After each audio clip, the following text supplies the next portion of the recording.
నిర్ణయాల్ని మీ ద్వారా రాష్ట్ర ప్రజలందరితో సంతోషంగా పంచుకోవటం కోసం ఈ పత్రికా సమావేశాన్ని ఏర్పాటు చేయడం జరిగింది.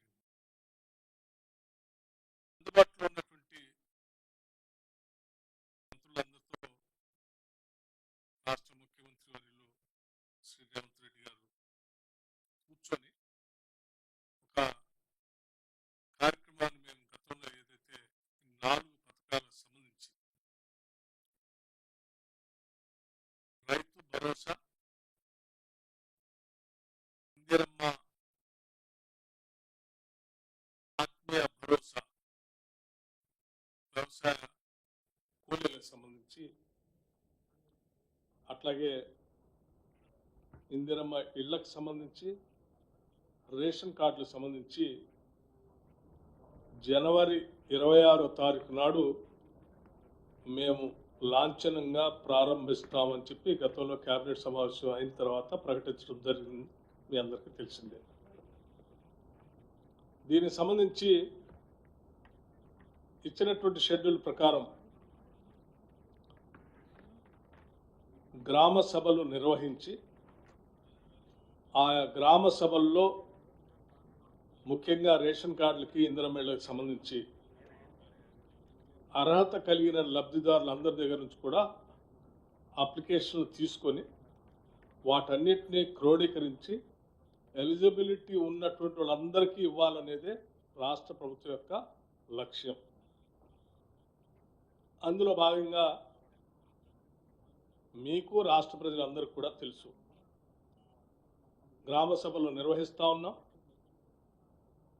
అందులో పెద్ద ఎత్తున ఇళ్ల కోసం, రేషన్ కార్డు కోసం అప్లికేషన్ వచ్చినటువంటి విషయం కూడా మీకు తెలుసు. వచ్చినటువంటి ఈ లక్షలాది అప్లికేషన్స్ని క్రోడీకరించి వాటన్నిటినీ పూర్తి చేసే క్రమంలో రాష్ట్ర ప్రభుత్వం ముందుకు పోతా ఉంది.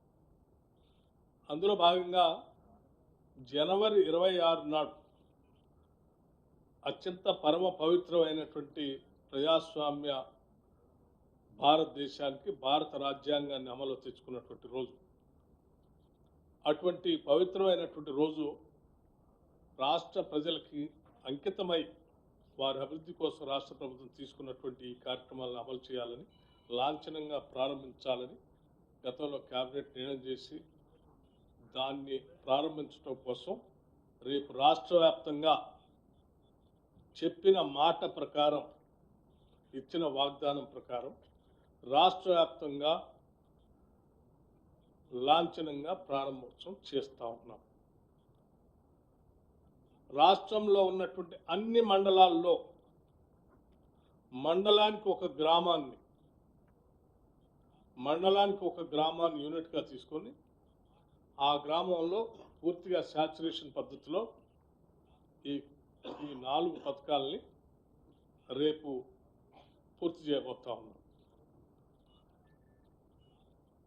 ఈ చేసే కార్యక్రమం రేపు మొదలుపెట్టి వచ్చినటువంటి అప్లికేషన్లు అన్నింటినీ కూడా క్రోడీకరించి ఎలిజిబిలిటీ ఉన్నటువంటి వాళ్ళ అప్లికేషన్స్ అన్నీ కూడా ఎంట్రీ చేసుకొని, ఎంట్రీ అయిన తర్వాత ఎలిజిబిలిటీ వాళ్ళ క్రైటీరియా అంతా కూడా చూసుకొని అర్హత కలిగిన ప్రతి చివరి వ్యక్తి వరకు ఇవ్వాలనేటువంటి ఆలోచనతోనే మేము ఈ కార్యక్రమాన్ని రేపు మొదలుపెట్టి కంటిన్యూస్గా చేసుకుంటూ పోబోతా ఉన్నాం. ఈ ప్రక్రియ మొత్తం మార్చి కల్లా పూర్తి చేయబోతా ఉన్నాం. ఈ ప్రక్రియ ఇందులో చాలామంది గ్రామ సభల్లో మా పేర్లు మిస్ అయినాయి, మా పేర్లు రాలేదు అని కొత్తగా అప్లికేషన్ పెట్టుకున్నటువంటి వాళ్ళ సంఖ్య లక్షల్లో ఉండటం వల్ల కొంత ఆ ప్రక్రియని సంపూర్ణంగా పూర్తి చేయడం కోసం మార్చి వరకు తీసుకుంటున్నాం.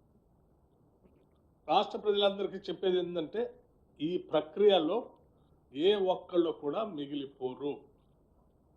ఉదాహరణకి రైతు భరోసా సంబంధించి వ్యవసాయ యోగ్యమైనటువంటి ప్రతి ఎకరానికి ఇచ్చేటువంటి కార్యక్రమాన్ని ఇప్పటికే ప్రకటించాం. దాంట్లో ముందుకు పోతాం. అట్లాగే ఇందిరమ్మ ఆత్మీయ భరోసాకు సంబంధించి భూమి లేని వ్యవసాయ కూలీలు EGS Mahatma Gandhi national employment guarantee స్కీమ్లో రిజిస్టర్ చేసుకొని కనీసం 20 రోజులు పని దినాలు సంవత్సరంలో పనిచేసినటువంటి వాళ్ళందరికీ ఇవ్వబోతా ఉన్నాం. ఇది ఒక పెద్ద ఉదాత్తమైనటువంటి కార్యక్రమం. ఇంత ఉన్నతమైనటువంటి కార్యక్రమాన్ని ఈరోజు మీ అందరి ముందు సంతోషంగా ప్రకటించడానికి ప్రత్యేకంగా ఈ ప్రత్యేక పత్రికా సమావేశాన్ని ఏర్పాటు చేశాం. ఈ ఆనందాన్ని రాష్ట్ర ప్రజలందరితో కూడా పంచుకోవాలని, ఇందిరమ్మ రాజ్యంగా, సంక్షేమ రాజ్యంగా, ప్రజాప్రభుత్వంగా మేమంతా భావించి ముందుకు పోతా ఉన్నాం. దయచేసి దీన్ని విరివిగా పెద్ద ఎత్తున రాష్ట్ర ప్రజలందరికీ చేరే విధంగా మీరు ప్రచురించవలసిందిగా, ప్రజలకు చూపించవలసిందిగా విజ్ఞప్తి చేస్తా ఉన్నాం.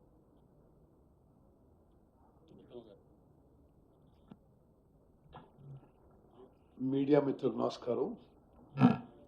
గౌరవనీయులు రాష్ట్ర ఉప ముఖ్యమంత్రి వర్యులు బట్టి విక్రమార్క గారు వారి ప్రకటన మరి పూర్తిగా మీరందరూ గమనించి తగిన విధంగా దానికి కవరేజ్ ఇవ్వాల్సిందిగా కోరుతూ, అందరికీ తెలవాలి, రాష్ట్రంలో రేపు మేము ఈ 4 వెల్ఫేర్ స్కీమ్స్ విషయంలో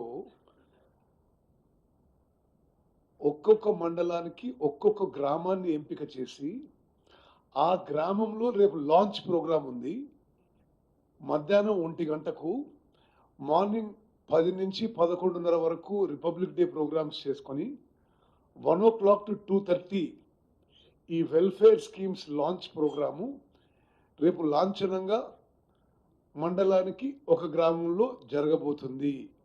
ఆ గ్రామంలో రేషన్ కార్డుల విషయంలో కానీ, ఇందిరమ్మ ఇండ్ల విషయంలో కానీ, రైతు భరోసా విషయంలో కానీ, ఇందిరమ్మ ఆత్మీయ భరోసా విషయం కానీ సాచ్యురేషన్ మోడ్లో ఆ గ్రామంలో రేపు పూర్తి చేయడం జరుగుతుంది. దయచేసి ఇది జాగ్రత్త గమనించాలి మీరు. రేపు లాంచ్ అవుతున్న ప్రోగ్రాంలో రేపే రేషన్ కార్డులు, ఇండ్లు, రైతు భరోసా, ఇందిరమ్మ భరోసా మండలానికి ఒక గ్రామంలో రేపు స్టార్ట్ అయ్యి ఆ గ్రామంలో రేపు పూర్తవుతుంది. అదేవిధంగా నేను మరోసారి రాష్ట్ర ప్రజలందరికీ విజ్ఞప్తి చేస్తున్నా, రేషన్ కార్డు విషయంలో ప్రత్యేకంగా నేను చూసుకుంటున్న మినిస్ట్రీ కాబట్టి ఇది నిరంతర ప్రక్రియ. మీరు గతంలో అప్లికేషన్స్ ఇచ్చినా, సోషియో ఎకనామిక్ సర్వేలో మీ పేరు వచ్చినా, మీరు గ్రామ సభలో పేరు ఇచ్చినా, మీరు ఇవ్వకుంటే ఇప్పుడైనా సరే ప్రజాపాలన సేవా కేంద్రంలో మీ అప్లికేషన్ ఇవ్వండి. ఎలిజిబిలిటీ ప్రకారము, అర్హత ప్రకారము మీ అప్లికేషన్ పరిశీలన చేయబడుతుంది. ఇదంతా ఇంకొంతకాలం కొనసాగి వాళ్ళందరికీ కూడా రేషన్ కార్డు ఇచ్చే ప్రక్రియతో ఒక సంకల్పంతో మేము ముందుకు పోతున్నాము. నేను మీడియా మిత్రులు మీ ద్వారా రాష్ట్ర ప్రజలకి ఒక ఇంపార్టెంట్ మెసేజ్ ఏంటంటే, స్వతంత్ర భారతదేశంలో ఏ రాష్ట్రంలో ఎన్నడూ కూడా ఈ స్థాయిలో ఆహార భద్రత కల్పించడానికి, ఫుడ్ సెక్యూరిటీ కల్పించడానికి ఏ ప్రభుత్వం చొరవ చూపలేదని చెప్పి నేను మనం చేస్తున్నా. గౌరవ ముఖ్యమంత్రి రేవంత్ రెడ్డి గారు, గౌరవ ఉప ముఖ్యమంత్రి బట్టి విక్రమార్క గారు, మేమందరం క్యాబినెట్ మంత్రులు కూర్చొని తీసుకున్న నిర్ణయం ఏంటంటే, రాష్ట్రంలో బిలో పవర్టీ లైన్ కుటుంబాలందరికీ ఫుడ్ సెక్యూరిటీ, అందరికీ ఫుడ్ సెక్యూరిటీ క్రియేట్ చేయాలి. 10 ఏళ్ల పాటు నిర్లక్ష్యం వహించిన రేషన్ కార్డు విషయంలో మేము ఈ ప్రక్రియ చేపట్టి అర్హత ఉన్న చివరి వ్యక్తి వరకు రేషన్ కార్డు వచ్చే వరకు ఈ ప్రక్రియ కొనసాగుతుంది. రెండో విషయం, ముఖ్యమైన విషయం, ఇప్పటి వరకు గత 10 ఏళ్లుగా రేషన్లో దొడ్డు బియ్యం, కోర్స్ గ్రెయిన్స్ ఇవ్వబోతున్నారు. ఇప్పుడు మేము ఈ రేషన్ కార్డుల ప్రక్రియ పూర్తయిన తర్వాత రేషన్ కార్డు వచ్చిన వాళ్ళందరికీ మనిషికి పర్ ఇండివిజువల్ 6 కిలోల మంచి క్వాలిటీ సన్న బియ్యం ఉచితంగా ఇవ్వబోతున్నాము.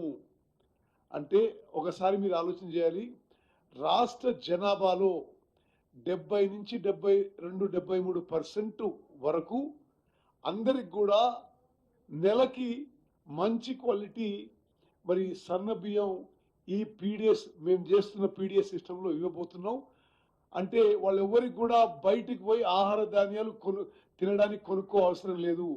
ఇది నేను అనుకోవడం నా రాజకీయ జీవితంలో ఆహార భద్రత కోసం వెల్ఫేర్ స్కీమ్స్ లో భారతదేశంలోనే ఇది ఒక చారిత్రాత్మక ఒక విప్లవాత్మక మార్పు తీసుకుపోతున్నాం. మరి 75వ గణతంత్ర దినోత్సవ సందర్భంగా రేపు ఈ కార్యక్రమం మొదలుపెట్టడం, మరి అంబేద్కర్ గారు రచించిన రాజ్యాంగం అమలై 75th యానివర్సరీకి ఈ స్టెప్ అమలు చేయడం ఇదెంతో హర్షించదగ్గ విషయం అని చెప్పి నేను కూడా ఈ విషయంలో చాలా సంతోషంగా ఉన్నానని చెప్పి నేను మనం చేస్తున్నాను. ధన్యవాదాలు. గౌరవనీయులు పెద్దలు బట్టి గారు, ఉత్తమ్ గారు, పొంగులేటి గారు, ప్రియమైన పత్రికా సోదరులందరికీ నమస్కారం. రేవంత్ రెడ్డి గారి ప్రభుత్వం, మా ప్రభుత్వం ఏదైతే సంక్షేమ కార్యక్రమాలు అమలు చేస్తామో, ప్రియమైనటువంటి పవిత్రమైనటువంటి గణతంత్ర దినోత్సవం రోజున జనవరి 26కే ప్రారంభిస్తామని చెప్పి ప్రభుత్వ వాగ్దానానికి అనుగుణంగా ముఖ్యంగా రాష్ట్ర రైతాంగానికి వ్యవసాయ శాఖ పరంగా శుభాకాంక్షలు. అదేవిధంగా మీరు గత సంవత్సరం కాంగ్రెస్ ప్రభుత్వం అధికారంలోకి వచ్చిన మొట్టమొదటి సంవత్సరంలోనే అత్యధిక పంటలను పండించి భారతదేశంలో రికార్డు సృష్టించినటువంటి నా తెలంగాణ రైతన్నులందరికీ రాష్ట్ర ప్రభుత్వ పక్షాన ధన్యవాదాలు తెలియజేస్తూ, గతంలో ఏ ప్రభుత్వం భారతదేశంలో మొట్టమొదటి ఆర్థిక సంవత్సరంలోనే అంటే మొదటి పంట కాలంలోనే సుమారు 30,000 కోట్లు నేరుగా వారి యొక్క ఖాతాల్లోకి జమ చేసినటువంటి ఏకైక ప్రభుత్వం భారతదేశంలోనే రేవంత్ రెడ్డి గారి ప్రభుత్వం, కాంగ్రెస్ ప్రభుత్వం అని చెప్పి మీకు విజ్ఞప్తి చేస్తుంది. మొట్టమొదటిగా పోయిన వానాకాలం పంటకి 7,625 కోట్లు మా ఆర్థిక మంత్రి గారు ఒకే ఒక రోజు రైతుల ఖాతాలో జమ చేసినటువంటి మా ప్రభుత్వం. అదేవిధంగా రుణమాఫీ 2 లక్షల వరకు రాష్ట్ర రైతాంగానికి 21,000 కోట్లు వాళ్ళ ఖాతాల్లో జమ చేసి రుణ విముక్తులు చేసినటువంటి మా ప్రభుత్వం. అదేవిధంగా రైతు బీమా 3,000 కోట్లు ప్రీమియం కట్టి ప్రతి రైతు ఆపదలో ఉన్న కుటుంబానికి 5 లక్షల రూపాయలు ఇచ్చినటువంటి ప్రభుత్వం. ఇంకా అనేక వ్యవసాయ అనుబంధ కార్యక్రమాలు చేసుకుంటూనే మళ్ళీ ఈ యొక్క రబీ పంటకు కూడా రైతు భరోసా 12,000 చొప్పున ఎకరానికి ఇవ్వటానికి రాష్ట్ర ప్రభుత్వం, కేబినెట్, ముఖ్యమంత్రి గారి యొక్క ఆదేశాలకు అనుగుణంగా రేపటి నుంచి రైతు భరోసా పేరిట కాంగ్రెస్ ప్రభుత్వం రాహుల్ గాంధీ గారు ఇచ్చినటువంటి వాగ్దానాన్ని అమలు చేస్తూ రేపటి నుంచి వ్యవసాయం చేసేటటువంటి ప్రతి ఎకరానికి మేము ఎకరానికి 12,000 ఇస్తామని చెప్పాం. ఆ రకంగా రేపు అది ప్రారంభం కాబోతుంది. ఈ పంట కాలానికంటే ముందే ఆ రైతులందరికీ రాష్ట్రంలో ఉన్నటువంటి వ్యవసాయం చేసే ప్రతి ఎకరానికి రైతు భరోసా వాళ్ళ ఖాతాలోకి జమ చేసేటటువంటి శుభ సందర్భాన ముఖ్యమంత్రి గారికి, ఆర్థిక మంత్రి గారికి మా ప్రభుత్వం రైతుల తరఫున నా శాఖ పరంగా వారికి ధన్యవాదాలు తెలియజేస్తూ, రైతులందరూ కూడా ఏనాడు ఏ ప్రభుత్వం, ఏ ముఖ్యమంత్రి తీసుకొని సాహసోపేత నిర్ణయం చేసి 1 సంవత్సర కాలంలోనే 40,000 కోట్ల రూపాయలు ఇతర బోనస్ కాకుండా, ఇతర సబ్సిడీలు కాకుండా కేవలం రైతుల ఖాతాలోకి నేరుగా జమ చేసినటువంటి అమౌంట్ ఇది. ఇంకా వ్యవసాయపరమైనటువంటి ఆయిల్ ఫామ్కి సంబంధించిన సబ్సిడీలు కావచ్చు, ఫామ్ మెకనైజేషన్ సబ్సిడీ కావచ్చు, విత్తనాలకు సంబంధించినవి కావచ్చు, ఎంఎస్పి ధరకి కొన్ని వేల కోట్ల రూపాయలు రైతు నష్టపోకుండా చేస్తున్నటువంటి బడ్జెట్ కాకుండా కేవలం రైతుకి నేరుగా ఆయన చేతిలోకి ఇచ్చినటువంటి 40,000 కోట్లు రేవంత్ రెడ్డి గారి ప్రభుత్వం ఇచ్చినందుకు రైతులకి తరపున ముఖ్యమంత్రి గారికి, ఆర్థిక మంత్రి గారికి ధన్యవాదాలు తెలియజేస్తూ, మీకు కూడా ఈ యొక్క బృహత్తర కార్యక్రమాన్ని విశేషంగా ప్రచారం చేసి నా రైతాంగానికి తోడ్పడుతున్నటువంటి పత్రికా విలేకరులకి, మీడియాకి ప్రత్యేక ధన్యవాదాలు తెలియజేస్తున్నా. Thank you. పెద్దలు ఉప ముఖ్యమంత్రి వర్యులు బట్టి విక్రమార్క గారికి, సహచర మంత్రివర్యులు ఉత్తమ్ కుమార్ రెడ్డి గారికి, తుమ్మల నాగేశ్వరరావు గారికి, ప్రింట్ అండ్ ఎలక్ట్రానిక్ మీడియా మిత్రులందరికీ హృదయపూర్వక నమస్కారం.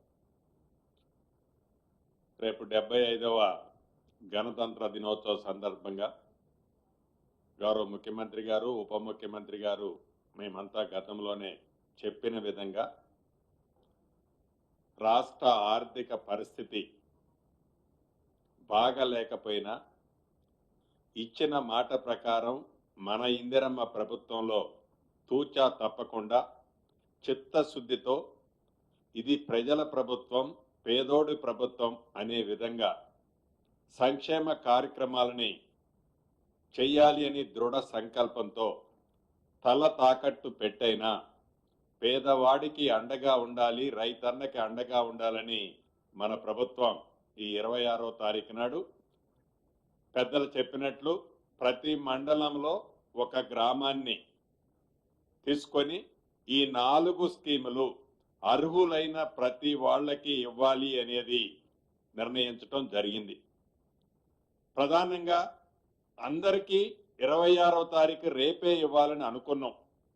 కానీ గ్రామ సభల్లో ఈ ప్రభుత్వం ప్రజల ముందే ప్రతి అంశాన్ని మొదటి నుంచి అన్ని కార్యక్రమాలని ప్రజలలో చర్చించిన తర్వాతే చేసే అలవాటు ఉన్న మన ఇందిరమ్మ ప్రభుత్వంలో ప్రజల మధ్యకు గ్రామ సభలు పెట్టి ప్రతి అంశాన్ని చర్చించి నిన్న వచ్చిన గ్రామ సభలో వచ్చిన అప్లికేషన్లు కానీ, ఈ రోజు వచ్చే అప్లికేషన్లు కానీ వీటన్నిటినీ ఇందాక పెద్దలు బట్టి గారు చెప్పినట్లు క్రోడీకరించుకొని అర్హులైన ప్రతి వాళ్ళకి రేపు మోడల్గా ప్రతి మండలంలో ఒక గ్రామంలో ఈ 4 స్కీములు ఇస్తున్నాం. అంటే గ్రామ సభలు జరిగినప్పుడు ఏవైతే కావాలని కొంతమంది, కావాలని కొన్ని రాజకీయ పార్టీలు ఉద్దేశపూర్వకంగా మనసులో దురుద్దేశాన్ని పెట్టుకొని ఈ ప్రభుత్వాన్ని ఏదో రకంగా బదనాము చేయాలనే తాపత్రయంతో అనేక కుట్రాలు పన్నిన ప్రజల మనసులో ఏదైతే ఉందో, ప్రజలు ఏది కోరుకుంటున్నారో అది చేయాలనే చిత్తశుద్ధితో ఈ ప్రభుత్వం చివరి అప్లికేషన్ వరకు అర్హులుంటే ఇచ్చే విధంగా లాంఛనంగా రేపు ప్రారంభించగలుగుతున్నాం. మిగతావి మొత్తము రేపే చేయాలనుకున్నాం. ఈ కొత్త అప్లికేషన్లన్నీ క్రోడీకరించడానికి టైం పడుతున్న కారణంగా ఫిబ్రవరి మొదటి వారంలో ఈ షెడ్యూల్ మొత్తం తప్పకుండా రాష్ట్ర ప్రజలందరికీ ఎప్పుడు ఎక్కడ ఎలా చేయబోతున్నామో అనౌన్స్ కూడా ఫిబ్రవరి మొదటి వారంలో తెలపడం జరుగుద్ది. అర్హులైన పేదవాళ్ళు ఎవరు కూడా అభద్రతకు లోనవ్వాల్సిన అవసరం లేదు. ఏవైతే ప్రధాన ప్రతిపక్షం అని చెప్పుకుంటున్న పార్టీలు వారు 10 సంవత్సరాల్లో పరిపాలించినప్పుడు రైతులకి ఉరేస్తే ఉరే అన్న ఆ ప్రభుత్వం ఇయ్యాలేదో రైతు కమిటీలను పెట్టడం, కల్లాల బాటను పడితే మా ఉత్తమ్ కుమార్ రెడ్డి గారు, తుమ్మల నాగేశ్వరరావు గారు ఎక్కడా ఒక్క గింజ కూడా మిస్ కాకుండా ధాన్యాన్ని బోనస్ ఇచ్చి ఎంత చిత్తశుద్ధితో కొన్నామో ఈ రాబోయే ఈ స్కీమ్స్ కూడా వారు ఎంత కింద మీద పడ్డా ఈ ప్రభుత్వానికి ఒక చిత్తశుద్ధి ఉంది. కాబట్టి ఈ 4 కార్యక్రమాలే కాదు, భగవంతుడి దీవెనలతో ఈ మన ఇందిరమ్మ ప్రభుత్వంలో ప్రతి కార్యక్రమాన్ని చిత్తశుద్ధితో చేయటం జరుగుద్ది. ముఖ్యంగా నా శాఖకు సంబంధించిన ఇందిరమ్మ ఇళ్ళు, ఈ ఇందిరమ్మ ఇళ్ల కార్యక్రమంలో ఎన్ని అవాంతరాలు ఎదురైనా ఎక్కడ పైరవీలకి అవినీతికి స్థానం లేకుండా పూరెస్ట్ ఆఫ్ ది పూర్ అంటే పేదవాళ్ళలో బహు పేదవాళ్ళనే ఐడెంటిఫై చేసి రేపు మోడల్ గా ప్రతి మండలానికి సుమారు రాష్ట్రంలో 606 మండలాలు ఉన్నాయి. హైదరాబాద్ పరిధిలోని మిగతా 16 మండలాలు తీసేస్తే ఈ 606 మండలాల్లో ప్రతి గ్రామంలో అర్హులైన ప్రతి ఒక్కళ్ళకి ఈ 4 స్కీములు ఇచ్చే దాంట్లో భాగంగా ఇందిరమ్మ ఇళ్ల కార్యక్రమాన్ని కూడా ఇవ్వబోతున్నాం. ఇది నిరంతరము జరిగే ప్రక్రియ. ఏదో ఒక్కసారి ఇచ్చి గత ప్రభుత్వంలో లాగా అక్కడ ఒకటి ఇచ్చేసి తూచనే ప్రభుత్వం కాదు. ఇది మాట ఇస్తే తప్పే ప్రభుత్వం కాదు. ఆర్థికంగా ఎన్ని ఇబ్బందులున్నా రాత్రి పగళ్ళు మన ఫైనాన్స్ మంత్రి వర్యులు పరిపరి విధాలు ఆలోచించి చెప్పిన ప్రతి మాటని పేదోడికి అందించాలనే తాపత్రయంతో ఈ ప్రభుత్వం పనిచేస్తుంది అనేది ఒక్కసారి ప్రతిపక్షాలు మంచిని ఒప్పుకోలేకపోతే మంచిది, కానీ మంచిదాన్ని చెడుగా చిత్రీకరించి వాళ్ళు మరింత పలసన కావద్దని కూడా ఈ వేదిక మీద నుంచి వారికి సూచిస్తున్నాను.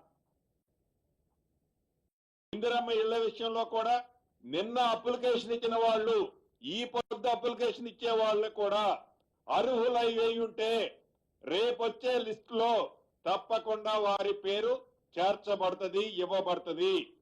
అర్హులు కాకపోతే ఏ కారణం చేతైనా పొరపాట్లో అర్హులు కాని వాళ్ళకి ఇందిరమ్మ ఇల్లు ఇస్తే అర్హులు కాదని తేలితే అట్టి దాన్ని క్యాన్సిల్ చేసే దాంట్లో కూడా ఈ ప్రభుత్వం వెనకడుగు వేయదు. రాష్ట్ర వ్యాప్తంగా ఉన్న మీడియా మిత్రులను కూడా రిక్వెస్ట్ చేస్తున్నాం, అర్హులు కాని వాళ్ళుంటే ఈ ప్రభుత్వం దృష్టికి మీరు తీసుకురావాల్సిన అవసరం ఉంది. ఎందుకంటే మీరు కూడా ఈ ప్రభుత్వంలో భాగస్వాములు. దయచేసి అర్హులు కాని వాళ్ళు ఎవరైనా కూడా తీసుకోవద్దు, అర్హులైన వాళ్ళు ఎవరు కూడా మిస్ కావద్దు. ఈ ప్రభుత్వం యొక్క చిత్తశుద్ధి అది.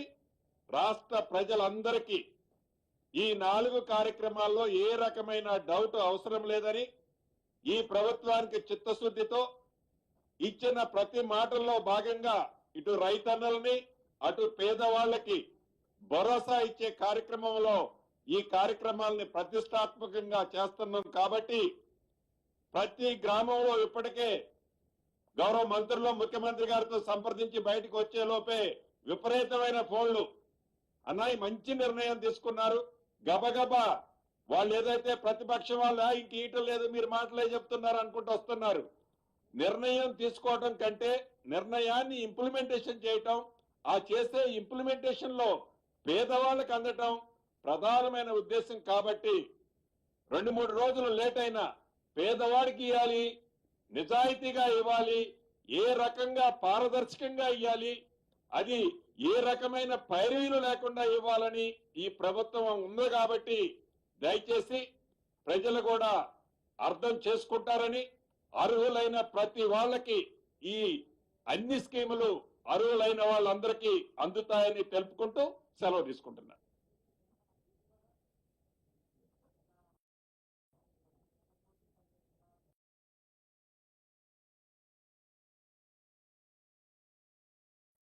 ఇందిరమ్మ ఇళ్లకు సంబంధించి ఎన్ని ఫైన్లు అయినాయి?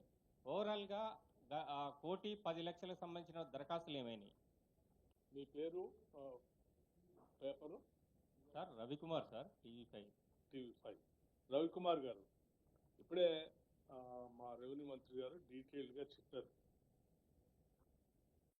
గ్రామ సభలు పెట్టిందే చివరి అర్హత కలిగిన అత్యంత పేదవాడితో సహా అందరికీ అవకాశాలు కల్పించాలని.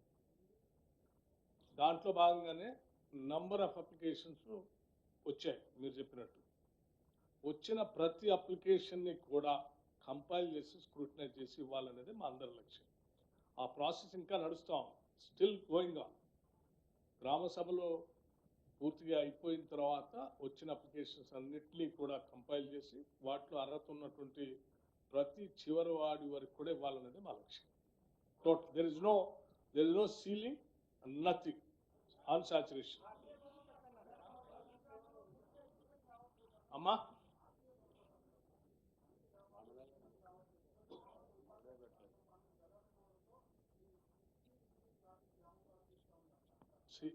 భూమి లేని వ్యవసాయ కూలీలు ఎవరు ఏ గ్రామంలో ఉన్నా ఆ గ్రామంలో తప్పనిసరిగా ఈజీఎస్ పనికి పోయి ఉంటారు, పోయారు కూడా. సార్ గ్రామ సభలలో కొన్ని ఏ లిస్టులు గ్రామంలో ప్రకటిస్తున్నారు. కూడా భూమి లేని వ్యవసాయ కూలీలు ఉంటే వాళ్ళకి పని దీవెనాలు కావాలని అడిగితే 100% అమలు చేశారు అక్కడ. కాబట్టి అటువంటి ప్రాబ్లం అరైజ్ కాదు. Thank you.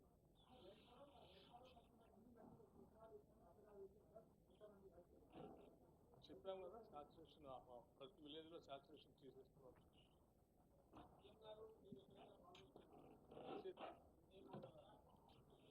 ఏ మంత్రులు ఎక్కడెక్కడ పాల్గొంటారు అనేది సాయంత్రం కల్లా లిస్ట్ రిలీజ్ చేస్తాం. Thank you. ముఖ్యమంత్రి గారు, ఉప ముఖ్యమంత్రి, మంత్రులు అందరూ పాల్గొంటారు. Thank you.